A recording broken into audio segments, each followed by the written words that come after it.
Hello students, आज हम लोग कार्बोक्सिलिक एसिड यूनिट के पार्ट नंबर 3 में हैं और यहाँ preparation methods of carboxylic acid के केमिकल रिएक्शंस की स्टडी करेंगे।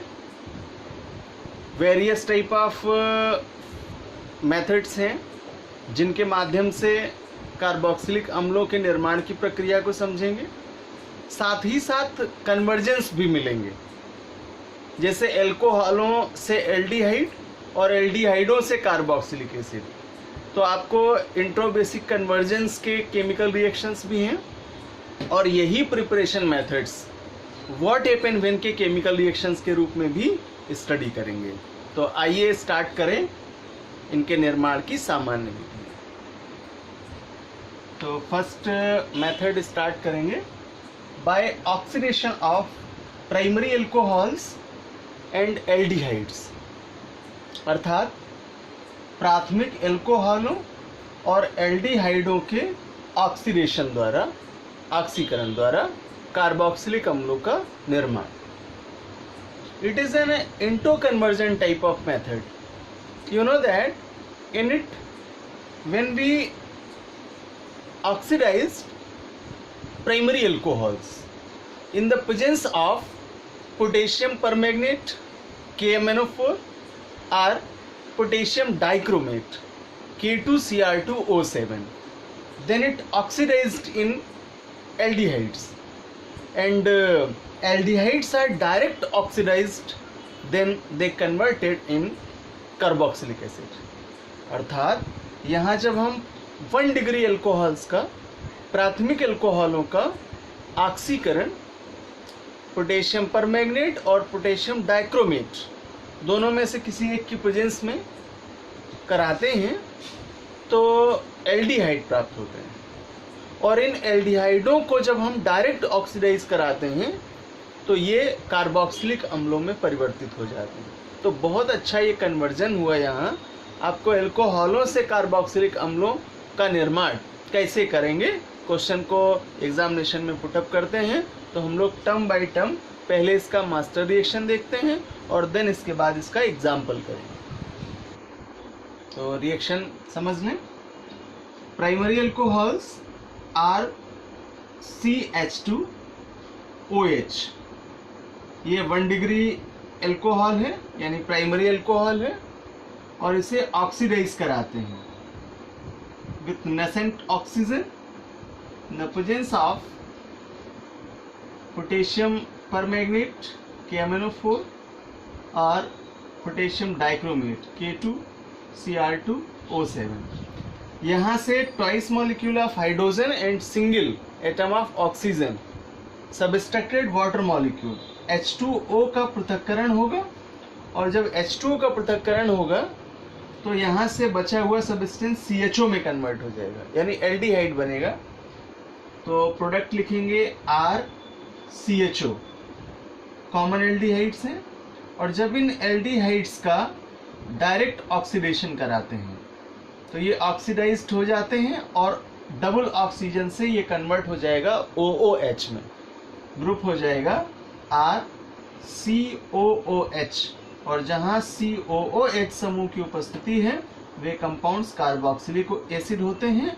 तो इस प्रकार प्राइमरी अल्कोहल से कार्बोक्सिलिक एसिड्स का फॉर्मेशन होता है।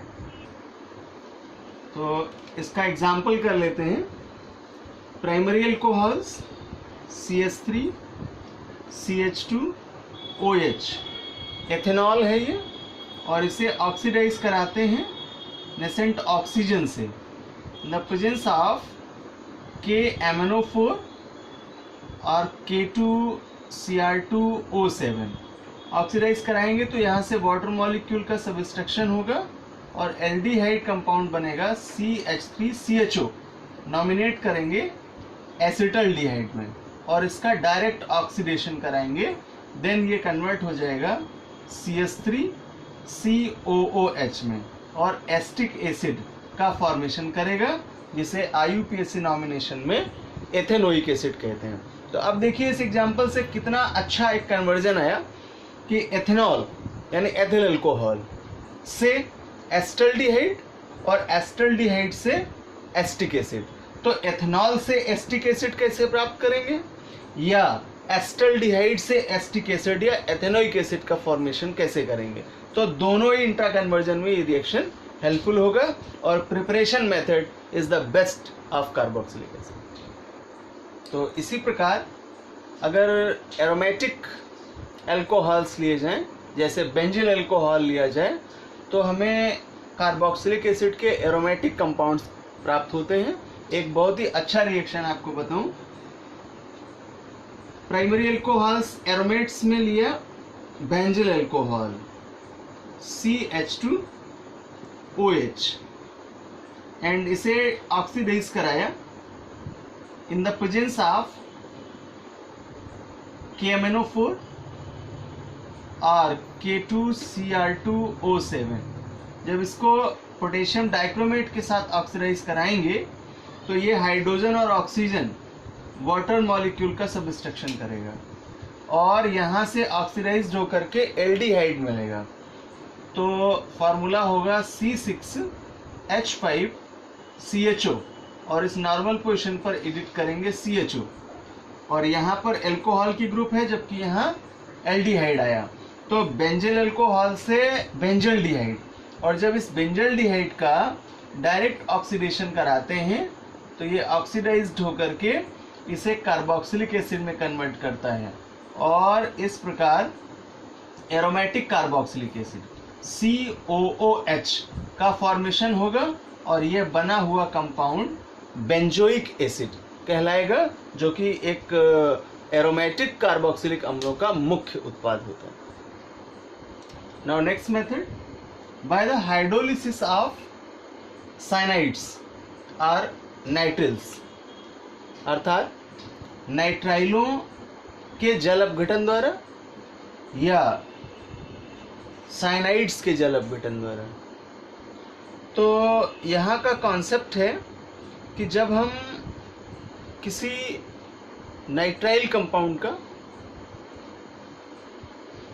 हाइड्रोलिसिस कराते हैं, जल अपघटन कराते हैं, एसिडिक मीडियम में भी हो सकता है और ये बेसिक मीडियम में भी हो सकता है। तो अम्लीय या क्षारीय माध्यम में जब हम हाइड्रोलिसिस कराते हैं तो जल अपघटन द्वारा ये कार्बोक्सिलिक एसिड्स में परिवर्तित हो जाते हैं और इस रिएक्शन की मुख्य विशेषता है कि चूंकि नाइट्राइल्स लिखा है हमने, साइनाइड्स लिखा है, तो साइनाइड ग्रुप में CN यानी नाइट्रोजन की भी प्रेजेंस है। तो नाइट्रोजन और हाइड्रोजन रिएक्ट करके अमोनिया को रिड्यूस करते हैं, अर्थात NH3 यहाँ इस अभिक्रिया में रिमूवल होता है। तो आइए इसे एक रिएक्शन के माध्यम से समझते हैं। कॉमन रिएक्शन R(C)N, साइनाइड समूह की उपस्थिति है CN की, वाटर रिडक्ट कराते हैं, जल अपघटित कराते हैं, तो ट्वाइस मॉलिक्यूल ऑफ H2O ले लें और मीडियम या तो एसिडिक दे दें या बेसिक दे दें। तो यहाँ से नाइट्रोजन और टोटल हाइड्रोजन 4 हैं, 4 में से 3 हाइड्रोजन्स एक्ट करेंगे और अमोनिया बनाएंगे NH3 जो कि सबस्ट्रैक्ट होगा और बचा हुआ सिंगल हाइड्रोजन और 2 ऑक्सीजन मिल करके इसे कार्बन सिमेट्री पर एडिट करेंगे जिससे COOH ग्रुप का फॉर्मेशन होगा और कंपाउंड बनेगा RCOOH और इस तरह से कार्बोक्सिलिक अम्लों का निर्माण हो जाएगा। और अब इसे एक एग्जाम्पल के माध्यम से समझते हैं। Suppose that CH3 C(N) methyl cyanide react with H2O or hydrolysis with H2O in acidic medium or basic medium. After subtraction of ammonia, it makes CH3COOH named ethanoic acid or acetic acid. तो Maithil cyanide से acetic acid का formation हो जाता है और यह भी nitriles के माध्यम से कार्बोक्सिलिक अम्लों के निर्माण की महत्वपूर्ण विधि है। तो यही रिएक्शन हम एरोमेटिक कार्बोक्सिलिक अम्लों के संदर्भ में पढ़ेंगे। और रिएक्टेंट एरोमेट्स का साइनाइड कंपाउंड होगा C ट्रिपल बॉन्ड N। बेंजोनाइट्राइल कह सकते हैं इसे। और इसका वाटर रिडक्शन कराएंगे, हाइड्रोलिसिस कराएंगे, plus twice H2O in acidic medium और बेसिक मीडियम। जब हाइड्रोलिसिस कराते हैं तो ये अमोनिया को रिड्यूस करता है NH3 को, और एरोमेटिक कार्बोक्सिलिक एसिड के रूप में बेंजोइक एसिड का फॉर्मेशन करता है C6H5COOH। तो ये भी एक प्रकार से यहाँ एरोमेटिक कार्बोक्सिलिक अम्लों के निर्माण की मेथड होगी। Now next method from Grignard reagent, Grignard अभिकर्मक द्वारा। तो हम लोग पढ़ चुके हैं पिछले चैप्टर्स में। Common formula of Grignard reagent is RMgX। यहाँ मेथिल मैग्नीशियम ब्रोमाइड लेंगे इस अभिक्रिया के लिए, और जब हम ग्रिग्नार्ड रिएजेंट को कार्बन डाइऑक्साइड के साथ रिएक्ट कराते हैं तो एडिशनल कंपाउंड प्राप्त होता है जो हाइड्रोलिसिस द्वारा अपघटित होकर के कार्बोक्सिलिक अम्लों का फॉर्मेशन करता है। तो अब इसे रिएक्शन के माध्यम से समझते हैं। तो first reactant is carbon dioxide, और इसे स्ट्रक्चरल फार्मूले में कुछ इस तरह से रिप्रेजेंट कर लें, C double bond O N double bond O अर्थात CO2। तो ये जो CO2 है ये रिएक्ट कराते हैं ग्रिग्नार्ड रिएजेंट से, और ग्रिग्नार्ड रिएजेंट के लिए फार्मूला यूज करेंगे यहाँ CH3MgBr मेथिल मैग्नीशियम ब्रोमाइड। जब इसका रिएक्ट कराएंगे तो ये कन्वर्ट करेगा इसे एक योगात्मक यौगिक में, एडिशनल कंपाउंड में। कैसे सिमेट्री होगी इसकी? तो इस सिमेट्री में यहाँ से जो ऑक्सीजन है वो एडिट होगा इसके मैग्नीशियम ब्रोमाइड ग्रुप से और योगात्मक यौगिक का निर्माण करेगा। तो यहाँ CO2 के इस सिमेट्री के बॉन्ड के ब्रेक होने से यहाँ कंपाउंड बनेगा CH3 single bond C double bond O and single bond O। तो अब ये वाली सिमेट्री जब ब्रेक हुई बॉन्ड की, तो बॉन्ड ब्रेक होने से एक वैलेंसी यहाँ और एक वैलेंसी यहाँ फ्री हुई, यानी टोटल वैलेंसी कार्बन की 4, 1 2 3 एंड 4। और इसके बाद ये ऑक्सीजन मैग्नीशियम ब्रोमाइड के साथ एडिट हो जाएगा। तो ये आपका एक प्रकार से योगात्मक यौगिक बनेगा, एडिशनल कंपाउंड बनेगा। अब जब इसका एसिडिक मीडियम में हाइड्रोलिसिस कराते हैं तो यहाँ से ये हाइड्रोजन एडिट होगा और इसे कन्वर्ट करेगा OH ग्रुप में, तो उससे बन जाएगा COOH ग्रुप। जबकि एक हाइड्रोजन इस ऑक्सीजन के साथ एडिट होगा और वो एडिट होकर के इसे OH ग्रुप में कन्वर्ट करेगा। तो यहाँ देखिए 2 ऑक्सीजन हैं, एक इससे वाटर से मिलेगा तो OOH मिलेगा कार्बोक्सिलिक एसिड, और बचा हुआ OH समूह इस MgBr से ऐड होगा। तो सबसे पहले मेन प्रोडक्ट लिखेंगे CH3C, समूह में लिख लें या कॉमन लिख लें। अगर फार्मूले में स्ट्रक्चर में लिखेंगे तो double bond O and single bond OH। तो ये इतना समूह कार्बोक्सिल ग्रुप बना COOH। तो इस तरह से ये एस्टिक एसिड का फॉर्मेशन करता है जो कि इस फॉर्मेशन मेथड का मेन प्रोडक्ट होगा। जबकि सबस्ट्रक्शन होगा Mg, एक वैलेंसी पर बचा हुआ OH एडिट होगा और दूसरी वैलेंसी पर Br। तो मैग्नीशियम हाइड्रोक्सी ब्रोमाइड ये पृथक हो जाएगा और मेन प्रोडक्ट आपका कार्बोक्सिलिक एसिड होगा। तो इसी रिएक्शन को एरोमेट्स के संदर्भ में पढ़ेंगे।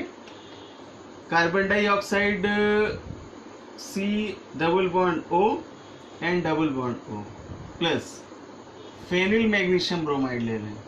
फेनिल के लिए C6CH5 और magnesium bromide MgBr। Grignard reagent होगा, एरोमेटिक कैटेगरी का, और जब ये रिएक्ट करेगा तो रिएक्ट करके एडिशनल कंपाउंड का फॉर्मेशन करेगा, जिससे यहाँ पर आपकी जो सिमेट्री है कार्बन के साथ में वो बॉन्ड सिंगल के साथ ऐड होगी, तो C double bond O and single bond O and MgBr, ये आपका एडिशनल कंपाउंड होगा।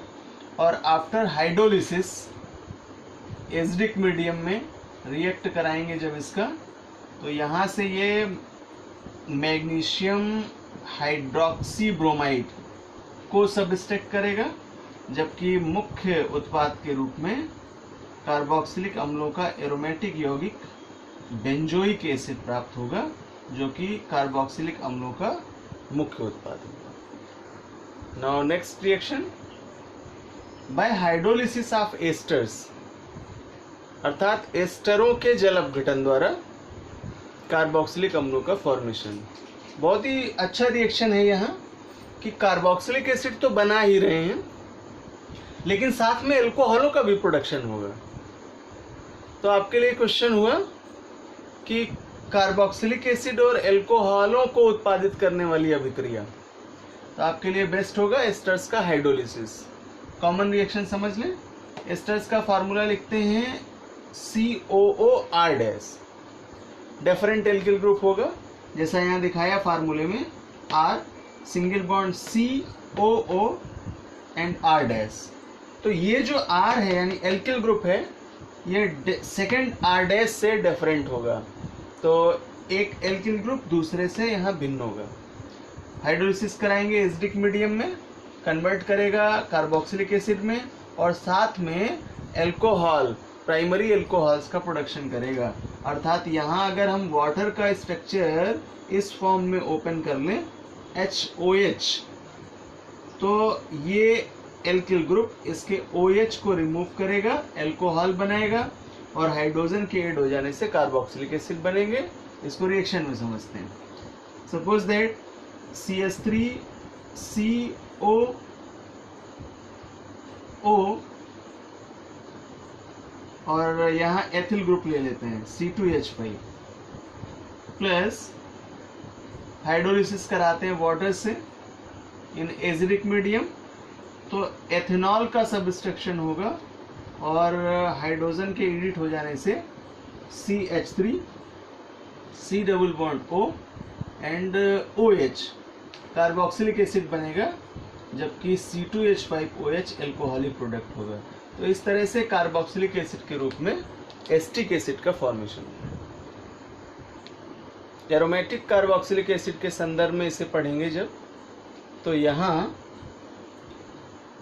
एस्टर्स के लिए O8 नॉमिनेट करते हैं, तो मैथिल बेंजोएट एस्टर रिएक्टेंट होगा। हाइड्रोलिसिस कराएंगे एसिडिक मीडियम में, तो यहाँ से ये मैथिल ग्रुप इस OH के साथ मेथेनॉल का फॉर्मेशन करेगा, एल्कोहलिक प्रोडक्ट होगा, और जबकि मेन प्रोडक्ट के रूप में आपके कार्बोक्सिलिक एसिड में बेंजोइक एसिड का प्रोडक्शन होगा। Now next method, from carboxylation of alkenes according to their name. जब हम एल्कीन कंपाउंड्स की बात करें तो वहां डबल बॉन्ड की प्रेजेंस रिप्रेजेंट होती है। Ane single bond, ene double bond, yne triple bond. तो इन यानी डबल बॉन्ड वाला कंपाउंड है जो मेन रिएक्टेंट होगा, जैसे यहाँ लिया है ethene CH2 double bond CH2, और जब इसका कार्बोक्सिलेशन कराते हैं H3PO4 फास्फोरिक एसिड की प्रेजेंस में, जो कि कैटलिस्ट है, हाई टेम्परेचर पर और हाई प्रेशर पर। टेम्परेचर है 675 केल्विन एंड हाई प्रेशर। तो हायर टेम्परेचर प्रेशर की कंडीशन है जो कि फिजिकल है। जब यहाँ इनका कार्बोक्सिलेशन कराते हैं कार्बन मोनोऑक्साइड और स्टीम पर, यानी CO प्लस H2O पर, तो ये रिएक्ट करके इसे कन्वर्ट कर देता है प्रोपेनोइक एसिड में, जो कि कार्बोक्सिलिक अम्लों का प्रोडक्ट होगा। रिएक्शन का मैकेनिज्म समझ लें। हाइड्रोजन एक एडिट होगा इस कार्बन सिमेट्री पर, तो 3 में होगा कन्वर्ट, बॉन्ड ब्रेक हो जाएगा, एक हाइड्रोजन इसको मिलेगा इस ग्रुप को, तो ये COOH में कन्वर्ट हो जाएगा और इस तरह से फाइनल कंपाउंड बनेगा CH3 CH2 and COOH। And इसका नॉमिनेशन करेंगे प्रोपेनोइक एसिड, क्योंकि यहाँ कार्बन की सीरीज 3 है, 1 2 एंड 3।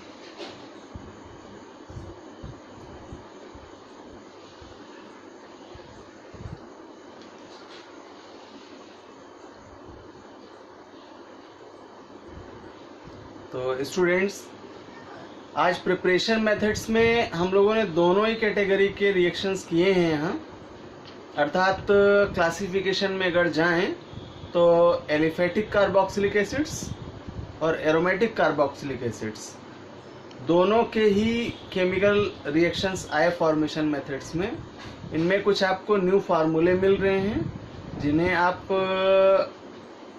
अलग से ज़रूर तैयार कर लें, लिखिए इन फार्मूलों को, इनके मॉलिक्यूलर फार्मूले और इनके स्ट्रक्चरल फार्मूले दोनों की प्रैक्टिस कर लीजिए।